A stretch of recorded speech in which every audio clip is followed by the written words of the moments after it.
హైదరాబాద్ మహానగరంలో బైక్ ట్యాక్సీల ద్వారా నిత్యం వేలాది మంది ప్రయాణిస్తున్నారు.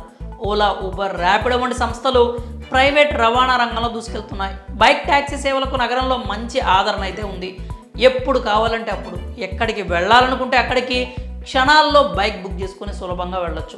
ధరలు తక్కువ, ఫోన్లో బుక్ చేసుకుంటే ఉన్న చోటుకే బైక్ రావడంతో ప్రయాణికులు బైక్ ట్యాక్సీలకే మొగ్గు చూపుతూ ఉన్నారు. అయితే ఓ ర్యాపిడో డ్రైవర్కు వింత అనుభవం ఎదురైంది. కస్టమర్ చేసిన పనికి అతనికి ఏం చేయాలో తోచక రోడ్డుపై చుక్కలు చూశాడు. బైక్లో పెట్రోల్ అయిపోయినా కస్టమర్ మాత్రం బైక్ దిగలేదు. దీనికి సంబంధించిన వీడియో నెట్టింట వైరల్గా మారింది. ర్యాపిడో బుక్ అయింది, బుక్ చేసుకుంటూ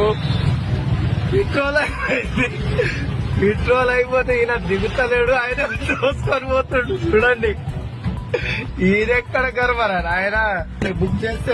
బైక్ ట్యాక్సీలో ఒకటైనా ర్యాపిడోను ప్యాసింజర్లు ఎక్కువగా బుక్ చేసుకుంటూ ఉంటారు. ఎందుకంటే మిగతా వాటికంటే ఇందులో ధర కాస్త తక్కువగా ఉంటుంది కాబట్టి ఇలా బుక్ చేసుకుంటే అలా వాలిపోతున్నారు బైక్ రైడర్లు. అయితే బైక్ రైడర్ల వల్ల కస్టమర్ల వల్ల బైక్ రైడర్లు వింత అనుభవాలు ఎదుర్కోవాల్సి వస్తుంది. తాజాగా హైదరాబాద్ ర్యాపిడో బైక్ రైడర్కు ఒక వింత అనుభవం ఎదురైంది. వింత అనుభవం అనే కంటే చేదు అనుభవం అంటే బాగుంటుంది. అదొక మానవత్వం లేని చెడు అనుభవం. మ్యాటర్ ఏంటంటే, ఓ వ్యక్తి ర్యాపిడోలో బైక్ బుక్ చేసుకున్నాడు. సదరు బైక్ కెప్టెన్ కస్టమర్ను బైక్పై ఎక్కించుకొని గమ్యస్థానానికి బయలుదేరాడు. అయితే మార్గం మధ్యలో బైక్లో పెట్రోల్ అయిపోయింది. దీంతో బైక్ ఆగిపోయింది. ఆ సమయంలో ఆ చుట్టుపక్కల పెట్రోల్ బంకులు లేకపోవడంతో దగ్గరలో ఉన్న పెట్రోల్ బంకుకు బైక్ను దోసుకుంటూ వెళ్లేందుకు సిద్ధమయ్యాడు బైక్ రైడర్.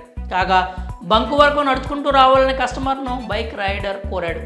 నేను నడిచేదేంటి, నేను రాజుని అన్నట్టు ఫోజ్ కొట్టాడు ఆ కస్టమర్. దీంతో గొడవ పడలేక ఆ కస్టమర్ని అలానే బైక్పై కూర్చోబెట్టుకుని నెట్టుకుంటూ తీసుకెళ్లాడు.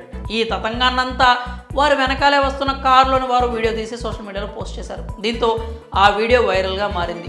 ఇది చూసిన నెటిజన్స్ జనాలు ఇలా కూడా ఉంటారా, బంకు వరకు కూడా నడుచుకుంటూ వెళ్ళలేరా అంటూ కామెంట్ చేస్తున్నారు. రాను రాను మనుషుల్లో మానవత్వం మంట కలిసిపోతోంది అంటూ ఆవేదన వ్యక్తం చేస్తున్నారు.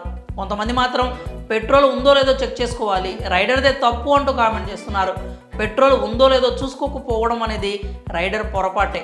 అంత మాత్రాన కనికరం లేకుండా అంత కఠినంగా ఉంటాడా? పెట్రోల్ అవ్వకుండా వేరే సమస్య వచ్చి బండి ఆగిపోతే అప్పుడేం చేస్తాడు ఆ పెద్ద మనిషి?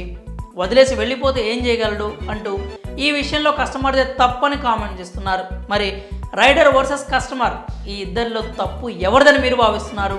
మీ అభిప్రాయాల్ని కామెంట్స్ రూపంలో తెలియజేయండి.